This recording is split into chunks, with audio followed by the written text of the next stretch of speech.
Shall a man make gods unto himself, and they are no gods?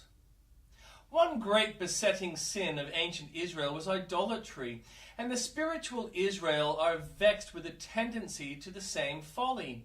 Remphon's star shines no longer, and the women weep no more for Tammuz. But Mammon still intrudes his golden calf, and the shrines of pride are not forsaken.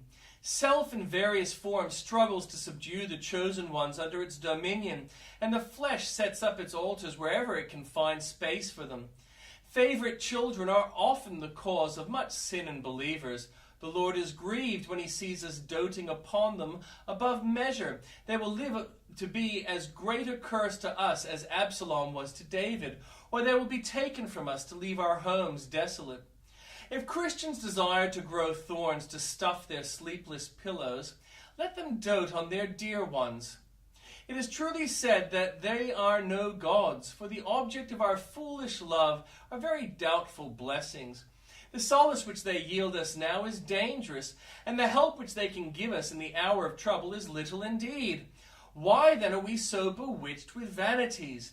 We pity the poor heathen who adore a god of stone, and yet worship a god of gold. Where is the vast superiority between a god of flesh and the one of wood? The principle, the sin, the folly is the same in either case, only that in ours the crime is more aggravated because we have more light and sin in the face of it. The heathen bows to a false deity, but the true God he has never known. We commit two evils, inasmuch as we forsake the living God and turn unto idols. May the Lord purge us all from this grievous iniquity.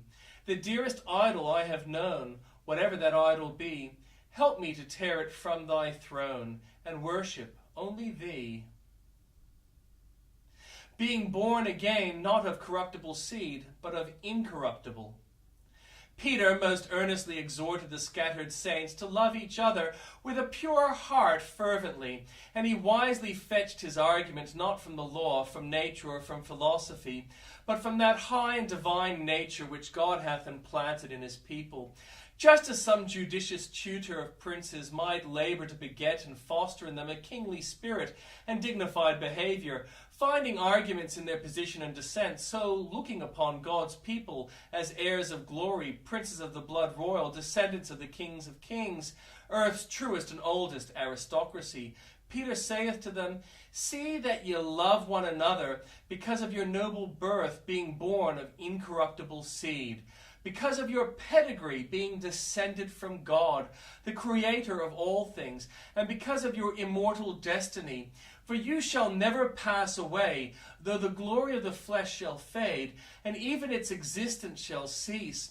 It would be well if, in the spirit of humility, we recognized the true dignity of our unregenerate nature and lived up to it. What is a Christian? If you compare him with a king, he adds priestly sanctity to royal dignity. The king's royalty often lieth only in his crown, but with a Christian it is infused to his inmost nature. He is as much above his fellows through his new birth as a man is above the beast that perisheth. Surely he ought to carry himself in all his dealings as one who is not of the multitude, but chosen out of the world, distinguished by sovereign grace, and written among the peculiar people, and who therefore cannot grovel in the dust as others, nor live after the manner of the world's citizens. Let the dignity of your nature and the brightness of your prospects, O believers in Christ, constrain you to cleave unto holiness, and to avoid the very appearance of evil.